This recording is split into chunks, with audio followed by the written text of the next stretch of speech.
जय श्री राधे, जय श्री कृष्णा। दोस्तों, स्वागत है आपके अपने चैनल धर्म नीति ज्ञान पर।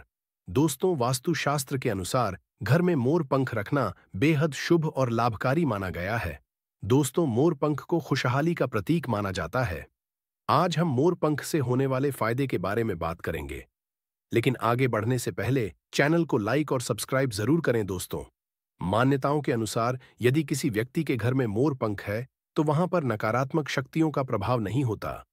दोस्तों, आजकल लोग कहते हैं कि पैसे ही सब कुछ है। आज हम बात करने वाले हैं सिर्फ पैसों की। पैसा यानी धन, और आज के महंगाई के जमाने में धन ही लोगों का भगवान हो चुका है। कई लोग कितना भी कमाते हैं पर उससे ज्यादा खर्च हो ही जाता है। आज के जमाने में बहुत कम लोग होते हैं जिनको पैसों की तंगी नहीं होती है और या फिर पैसों की कमी का सामना न करना पड़ता हो। यदि किसी के पास गुजारा करने लायक पर्याप्त पैसा होता भी है तो उसे और ज्यादा धन का लालच होता है। पैसों का मोह होता ही ऐसा है, जितना होता है कभी खत्म होने का नाम ही नहीं लेता। हर कोई इसी चक्कर में दिन रात पैसे कमाने की होड़ में लगा रहता है। कई बार कड़ी मेहनत के बाद घर में आपकी उम्मीद के मुताबिक पैसा नहीं आता, और कभी आता है तो कई दिनों तक घर में टिक नहीं पाता। ऐसे में माना जाता है कि बुरी किस्मत हमारे साथ साथ चलती है। आपको घर में पैसों के आवक के लिए दिन रात कुछ न कुछ शास्त्रीय उपाय करने पड़ते हैं, जिससे आप अपने पैसों की आवक को बढ़ा सकते हैं। आज हम आपको बताएंगे एक ऐसा अनोखा उपाय जो चमत्कारी माना जाता है, जिसको आजमाने के बाद माना जाता है घर में पैसों की आवक कई गुना ज्यादा बढ़ जाती है। और इस उपाय में हमको कुछ नहीं करना है, सिर्फ इन मोर पंखों का इस्तेमाल करना है। कैसे करना है वो हम आपको बताएंगे। दोस्तों, सबसे पहले समझ लें मोर पंख है क्या। ये बहुत ही शक्तिशाली चमत्कारी यंत्र होता है और तांत्रिक पूजा में इसका बहुत बहुत महत्व होता है। और आज से नहीं, प्राचीन युग से आपको पता ही होगा, जितने शास्त्र है, यंत्र है, वास्तु है, ज्योतिष शास्त्र है, सभी में मोर के पंख को बहुत इम्पोर्टेंट स्थान दिया जाता है। जो ऋषि महर्षि थे उन्होंने मोरपंख की कलम से ही बड़े बड़े ग्रंथ लिखे हैं। मोरपंख उपयोगिता बताने लायक नहीं है, क्योंकि आयुर्वेद में भी इसका अच्छा खासा महत्व होता है। और शास्त्रों के अनुसार संध्या नाम का एक असुर था। स्वर्ग पर उसने आधिपत्य कर लिया था, देवताओं को बंदी बना लिया था। तभी भगवान ने असुर को मारने के लिए एक योजना बनाई, और योजना के अनुसार सभी देवी देवता और सभी 9 ग्रह एक मोर के पंखों में विराजित हो गए। इसके बाद मोर बहुत शक्तिशाली हो गया। उसने संध्या असुर का वध कर लिया। तभी से मोर को और भी पूजनीय और पवित्र माना जाने लगा। दोस्तों, आगे बताने से पहले वीडियो को लाइक जरूर करें। जब आप हमारी वीडियो को लाइक करते हैं तो हमें बहुत खुशी होती है। चैनल को सब्सक्राइब भी करें और बेल आइकन को दबाना ना भूलें। दोस्तों, सिर्फ ऋषि मुनि और राजा महाराजा ही नहीं, बल्कि भगवान श्री कृष्ण के क्या कहने, आपको भी पता ही है कि कृष्ण कन्हैया को मोर पंख बिना अधूरा माना जाता है। उन्हें मोर मुकुट बंसी बाला कहा जाता है। उनके मुकुट में मोर पंख के बिना वो कभी रहते ही नहीं थे। इसका कारण भी ये था कि बचपन से ही उनकी माता ने उन्हें मोर पंख धारण करवाया था, क्योंकि मोर पंख से काल सर्प दोष दूर होता है और श्री कृष्ण भगवान को काल सर्प दोष था। दोस्तों, सिर्फ हमारे धर्म में ही नहीं, बल्कि एशिया के बहुत सारे देशों में मोर पंख को आध्यात्मिकता से जोड़कर देखा जाता है। ग्वानहीन आपने सुना ही होगा। वो प्रेम, प्रतिष्ठा, धीरज और स्नेह का सूचक है। और ग्वानहीन में भी मोर पंख की बहुत महत्वता बताई गई है। जब हम बौद्ध धर्म की बात करते हैं तो माना जाता है इसमें मोर अपने सारे पंखों को खोल देता है, इसलिए उसके पंख विचारों और मान्यताओं में खुलेपन का प्रतीक माने जाते हैं। जब हम ईसाई धर्म की बात करते हैं तो मोर के खूबसूरत पंख जन्नत के दरवाजे के बाहर अद्भुत शाही बगीचे का प्रतीक माने जाते हैं। और जो ग्रीस के लोग होते हैं वो मोर के पंखों की स्वर्ग और सितारों की निगाहों के साथ जोड़ते हैं। हमारे धर्म में तो मोर को धन की देवी लक्ष्मी, विद्या की देवी सरस्वती, कृष्ण कन्हैया, गणपति, हनुमान जी, कार्तिकेय, इन सभी से जोड़कर देखा जाता है। और लक्ष्मी, सौभाग्य, खुशहाली, धन धान्य और संपन्नता का प्रतीक माना जाता है। मोर के पंखों का प्रयोग लक्ष्मी की इन्हीं विशेषताओं को हासिल करने के लिए किया जाता है। और मोर पंख को अगर बांसुरी के साथ आप अपने घर में रखते हैं तो रिश्तों में प्रेम का रस घुल जाता है। हमारा घर एक मंदिर की तरह होता है। अगर उसमें रहने वाले सदस्य रोज आपस में झगड़ा करने लगे तो ये मंदिर अपवित्र सा लगने लगता है। इसके कई कारण हो सकते हैं। सबसे बड़ा कारण होता है घर में अत्यधिक नकारात्मक ऊर्जा का प्रवेश करना। अब सवाल उठता है कि घर में अगर नकारात्मक ऊर्जा बढ़ गई है तो इसको दूर कैसे किया जाए। इसका प्रवेश अगर हो गया है तो इसको बाहर कैसे करें। इसके लिए हमने आपको जन्म अष्टमी के दिन भी एक उपाय बताया था कि मोर के पंखों को आरती के बाद आप अपने घर में खूब जोर जोर से हवा में हिलाएं। इससे आपके घर की जितनी नकारात्मक ऊर्जा है वो आपके घर से बाहर हो जाएगी। आपको ये रोज ही करना चाहिए, सिर्फ एक ही दिन नहीं। मोर पंख को अगर आप अपने घर के अंदर हाथों से ऊपर से नीचे फहराते हैं तो आपके घर के आसपास की जितनी नकारात्मक ऊर्जा है वो घर से बाहर चली जाती है। और जिस घर में सबसे ज्यादा सकारात्मक ऊर्जा होती है वही माता लक्ष्मी का प्रवेश जल्दी होता है। इसी बात को ध्यान में रखते हुए आज हम आपको बताएंगे कि घर में वो कौन सी 3 जगह हैं जहां पर आपको मोर पंख जरूर रखना चाहिए। और इन जगहों पर अगर आप मोर पंख रख देते हैं तो आपके घर में भी सबसे अधिक सकारात्मक ऊर्जा बनी रहेगी। तो साक्षात लक्ष्मी जी आपके घर जरूर आमंत्रित होंगी। आप किसी भी शुभ दिन मोर का ये पंख लेकर के घर के किसी ऐसे स्थान पर सबसे पहले लगा दें जहां पर आने जाने वाले लोगों की नजर सबसे ज्यादा पड़ती हो। असल में मोर का पंख नकारात्मक ऊर्जा को अवशोषित करता है, यानी कि अब्सॉर्ब करता है। इसलिए आपको इसको ऐसे स्थान पर लगाना चाहिए जहां ये सभी को नजर आए। मोर के पंख के उपाय न सिर्फ आपको बल्कि आपके घर के सदस्यों के जीवन में भी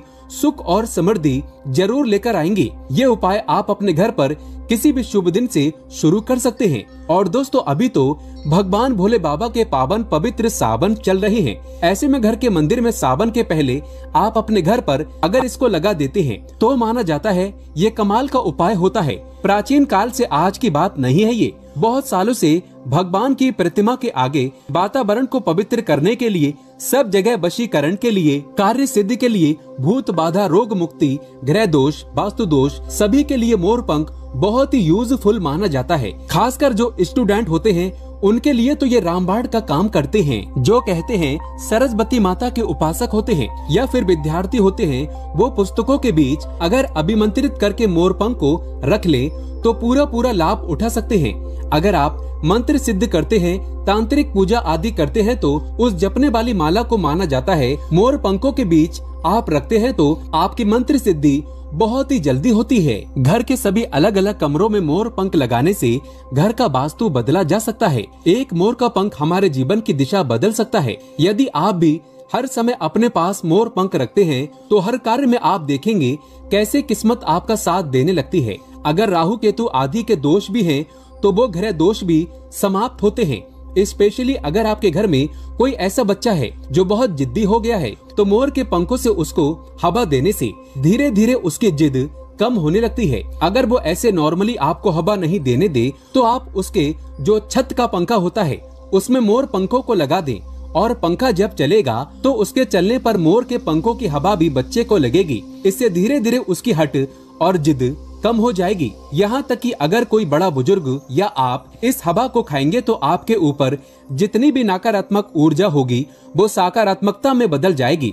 आप प्रगति करेंगे, ढेर सारी तरक्की करेंगे, दिन दुगनी रात चौगनी तरक्की करेंगे। दोस्तों मोर के पंखों को चांदी की ताबीज में डालकर नवजात बच्चे के सिरहाने रखते हैं तो बच्चे की नजर दोष और किसी भी तरह की अला बला से रक्षा होती है। यहाँ तक कि बड़े लोग भी अगर मोर पंख को बिस्तर के नीचे अपने सिरहाने रखकर सोते हैं तो माना जाता है कि किसी भी प्रकार के बुरे स्वप्न या अलग तरह के स्वप्न इनके दोष आदि नहीं होते हैं। अगर आपके बच्चे का पढ़ाई में मन नहीं लगता है, कमजोर है, तो उनके कमरे में मोर पंख लगाइए। स्पेशली उनके स्टडी टेबल में लगाइए और जिस सब्जेक्ट में बच्चा वीक है उसके उस बुक में आप मोर के पंखों को रख दें। आप देखेंगे थोड़े ही दिनों में बच्चे का दिमाग बहुत ही पावरफुल हो जाएगा।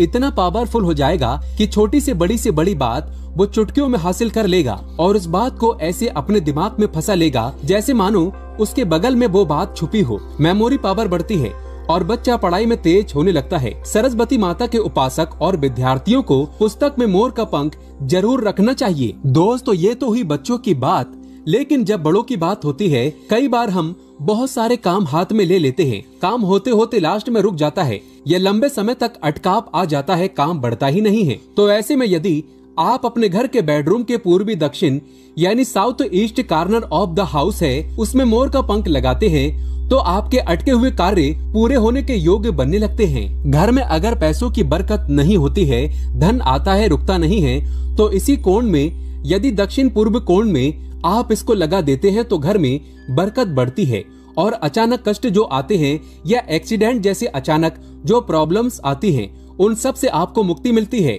आप चाहें तो आपका जो घर है या फिर दुकान की जो दक्षिण पूर्वी दिशा है वहां पर मोर का पंख स्थापित करते हैं और व्यापारिक स्थल में अगर आप इसको स्पेशली स्थापित करते हैं तो आपके घर में कभी भी पैसों की कमी नहीं होती। आप चाहें तो अपनी जेब में या डायरी में मोर का पंख रखें, इससे भी आपको राहु दोष प्रभावित नहीं करता और मनचाहा पैसा कमाने के बाद भी अगर पैसा नहीं टिकता है तो आपके घर के साउथ ईस्ट कॉर्नर में मोर पंख जरूर लगाना चाहिए। एक और फायदा होता है मोर का पंख घर में लगाने से, वो ये होता है कि घर में अगर आपके आसपास सांपों का डेरा है तो माना जाता है घर में सांप प्रवेश नहीं करता।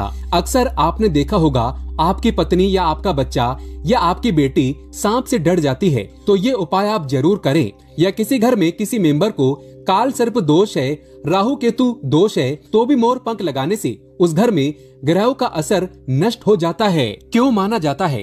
क्योंकि मोर और सर्प में शत्रुता होती है, अर्थात सर्प शनि तथा राहु के सहयोग से बनता है। और यदि मोर का पंख घर के पूर्वी और उत्तर पश्चिम दीवार पर या आपके जेब और डायरी में रखा जाए तो राहु का दोष कभी उसको परेशान नहीं करता है। घर में सर्प हो, मच्छर हो, बिच्छू हो, इस तरह के विषैले जंतुओं का भय नहीं रहता। दोस्तों, अब 3 कोने कौन कौन से हैं जिसमें आपको मोर का पंख रखना चाहिए ताकि आपकी आमदनी 10 गुना बढ़ सके? पहला मोर पंख आपको घर की अलमारी में या तिजोरी में रखना चाहिए। आप घर में जिस स्थान पर सबसे ज्यादा पैसा रखते हैं वहीं पर मोर पंख भी आपको रखना चाहिए। इससे आपकी तिजोरी में धन बढ़ने लगेगा। साथ ही साथ इससे पहले से रखा हुआ धन धीरे धीरे खर्च होगा और आप खुद देखेंगे आपकी सेविंग बढ़ने लगेगी, बरकत बढ़ने लगेगी और धन की इनकम दिनों दिन बढ़ती चली जाएगी। दूसरा मोर पंख आप अपने घर के मंदिर में रखें या घर के ईशान कोण यानी north east corner of the house में रखें या फिर जहां पर आप अपने घर में भगवान को रखते हैं वहीं इस मोर पंख को रख दें। चाहे तो आप मोर पंख का बंडल बना लें या फिर आप चाहे तो श्री कृष्ण भगवान के मुकुट पे इसको धारण करा सकते हैं और रोज आप जब भगवान की पूजा करते हैं उस समय इस मोर पंख की भी आपको पूजा करनी चाहिए। इससे आप देखेंगे पैसों के मामलों में किस्मत चमक जाएगी और धन आगमन के नए द्वार आपके लिए खुलते चले जाएंगे। तीसरा मोर पंख आपको कहाँ रखना है? आपको अपने बेडरूम में बिस्तर के नीचे रखना है। ऐसा करने से आप जब बेड पर सोएंगे तो आपके अंदर काफी सारी पॉजिटिव एनर्जी आती है और आपको अच्छे से सोचने में और काम पर फोकस करने में मदद मिलती है। आपके जीवन में सफलता तो आती ही है, साथ ही साथ पैसों की आवक भी बढ़ जाती है। आप इसको कैसे लगाएंगे? अपने बेड का जो गद्दा होता है, चादर लगाते हैं, उसके नीचे आपको मोर पंख बिछा देना चाहिए। उसके ऊपर चादर लगाएं और फिर उस पर आपको सोना चाहिए। दोस्तों, मोर पंख मोर के बाजू से निकलने के बाद भी जीवित रहता है, तभी तो इसका असर दिखता है। इसको अगर फोटो फ्रेम में करा लें और घर के लिविंग रूम में लगा दें तो घर की प्रगति होती है, बच्चे अव्वल आते हैं, घर का हर एक सदस्य पढ़ाई हो, बिजनेस हो, सब में आगे चलता चला जाता है। कोई भी घर में बीमार नहीं पड़ता, रिश्ते बनते चले जाते हैं। इससे रिश्ते बिगड़ते नहीं हैं बल्कि बनते चले जाते हैं। दोस्तों, जब आप घर के मेन द्वार पर भगवान गणेश को स्थापित करते हैं उसके पहले आप ये छोटा सा काम कर लें। वैसे क्या करना है, 3 मोर पंख ले लें और एक छोटी सी भगवान गणेश की प्रतिमा को मुख्य द्वार पर स्थापित कर लें। आप चाहे तो चित्र भी स्थापित कर सकते हैं। अगर आपके पास गणपति देव की प्रतिमा नहीं है या आप अफोर्ड नहीं कर सकते हैं तो इन मोर पंखों को ऐसे ही लगा दें। आप देखेंगे जिस घर में आप रहते हैं उस घर का वास्तु दोष दूर हो जाता है, साथ ही साथ किसी की बुरी नजर भी आपके घर पर नहीं पड़ती है। दोस्तों, कुछ लोग अक्सर कहते हैं कि ऐसे गणपति देव की प्रतिमा लगानी चाहिए कि मुख्य द्वार के आगे और पीछे सेम साइज की गणपति देव की प्रतिमा होनी चाहिए। हम आपको बता दें, ऐसा कुछ भी सच नहीं है। ये सिर्फ एक भ्रांति है जो कुछ साल पहले फैला दी गई थी कि जहाँ भी मूर्ति लगाएं गणपति देव की, वहाँ पर आपको आगे और पीछे गणपति देव की सेम साइज की मूर्ति लगानी चाहिए, क्योंकि गणपति देव की पीठ में दरिद्रता का वास होता है। ऐसा कुछ भी नहीं है। गणपति देव उतने ही पवित्र हैं जितना आगे से या पीछे से। इसलिए कभी भी मन में किसी प्रकार का वहम विचार न रखें। हमेशा गणपति देव की एक प्रतिमा आप अपने मुख्य द्वार पर लगाएं। आप किसी भी राजा महाराजा के महलों में जाकर देखिए या किसी भी प्राचीन इमारतों में जाएं, सब जगह एक ही साइड में गणपति देव की प्रतिमा लगाई जाती थी। कोई भी अंदर की ओर प्रतिमा नहीं लगाते हैं, इसलिए अपने घर के मुख्य द्वार पर एक गणपति देव की छोटी सी प्रतिमा लगाएं, उनके साथ 3 मोर पंखों को लगाएं और फिर देखें आपके घर में कैसा माहौल होता है। दोस्तों, घर की सुख समृद्धि तेजी से बढ़ाने के लिए ये उपाय हर व्यक्ति को करना चाहिए। मैं ईश्वर की सौगंध खाता हूँ 100% आप धनवान हो जाएंगे। आपके घर में माता लक्ष्मी का वास हो जाएगा। दोस्तों, सावन के इस पवित्र महीने में सच्चे दिल से कमेंट बॉक्स में लिखें हर हर महादेव, ओम नमः शिवाय,